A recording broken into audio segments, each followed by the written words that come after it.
নমস্কার বন্ধুরা, আজ আমি বানাচ্ছি ধোকলা। কিভাবে বানাচ্ছি চলুন দেখে নিন।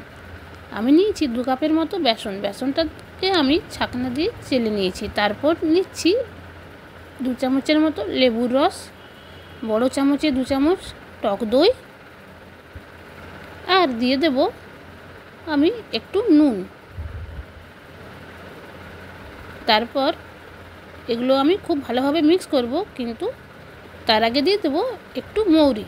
এটা দিতেও পারেন, আবার নাও দিতে পারেন। আমার মৌরি খুব ভালো লাগে তাই দিই। এরপর দিয়ে দেবো জল আমি যতটা বেসন দেবো তার অর্ধেক দেব, তাহলে ব্যাটারটা খুব ভালো হবে। আর একটু দিয়ে দেব। এটাকে ভালোভাবে মিক্স করব। একটু সময় নিয়ে এটাকে মিক্স করে নেব, যাতে এর মধ্যে কোনো ডালা পাকিয়ে না যায়। এরপর দিয়ে দেবো কিছুটা রিফাইন্ড অয়েল,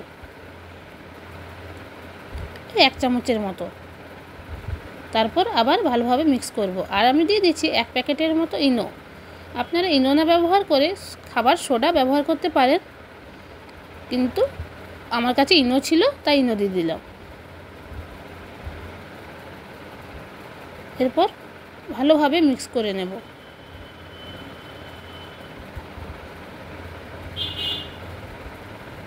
যেরকম মিক্স করব সেরকম তৈরি হবে। আর একটু দিয়ে দিচ্ছি হলুদের জল।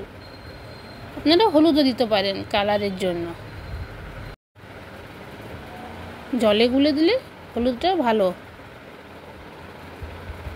দেখুন এইভাবে খুব ভালোভাবে মিক্স করে নেব।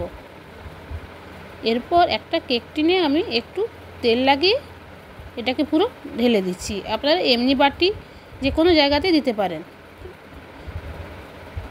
এটাতে দিলে তুলতে খুব সুবিধা হয়। এরপর একটা জায়গায় জল ফুটতে দিয়ে তার উপর স্ট্যান্ড দিয়ে দিবেন। এটাকে এইভাবে রেখে দেবেন। যে কোনো জায়গা হতে পারে, কড়া হতে পারে, কুকার হতে পারে। এবার ঢাকা দিয়ে দিলাম। মাঝে আমি স্ট্যান্ডটা চেঞ্জ করে দিয়েছিলাম, ভাপটা ভালোভাবে উপরে উঠছিল না বলে।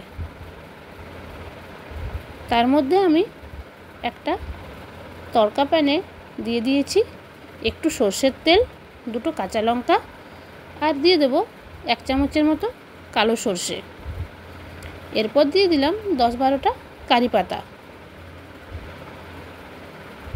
এগুলো থেকে যখন খুব সুন্দর গন্ধ বেরোবে, একটু হয়ে আসবে, তখন এর মধ্যে দিয়ে দেব 1 বাটি জল। এরপরেতে দিয়ে দেব স্বাদ মতো নুন। যেহেতু একবার নুন দিয়েছি তাই একটু পরিমাণে নুন দেব। আর দেব 3 চামচের মতো চিনি। এটা একটু মিষ্টি মিষ্টি খেতে ভালো লাগে।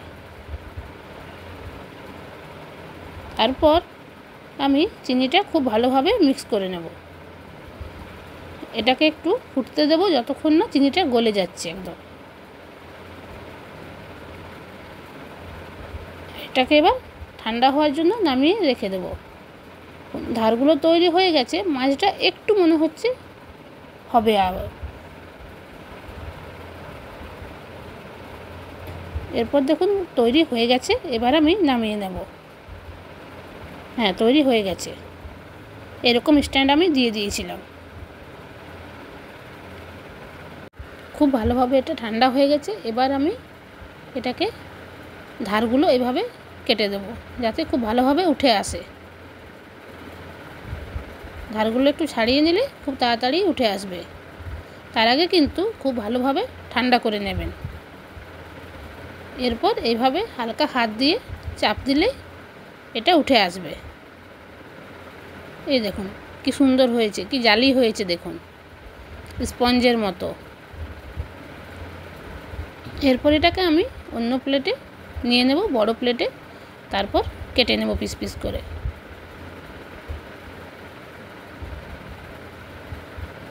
এভাবে চৌকো লম্বা যেরকম খুশি পিস করুন। হ্যাঁ, এটাকে আমি রেখেছিলাম 25 মিনিটের মতো ওই কুকারের মধ্যে। 20 থেকে 25 মিনিটের মধ্যে এটা খুব ভালোভাবে তৈরি হয়ে যায়। এরপর এই যে আমি জলটা বানিয়ে রেখেছিলাম সিরাপটা, এটা আমি দিয়ে দেব। এটা কিন্তু পুরোটাই এটার মধ্যে চলে যাবে, আর স্বাদটা একটু মিষ্টি মিষ্টি হবে, খেতে খুব ভালো লাগে। তৈরি হয়ে গেছে।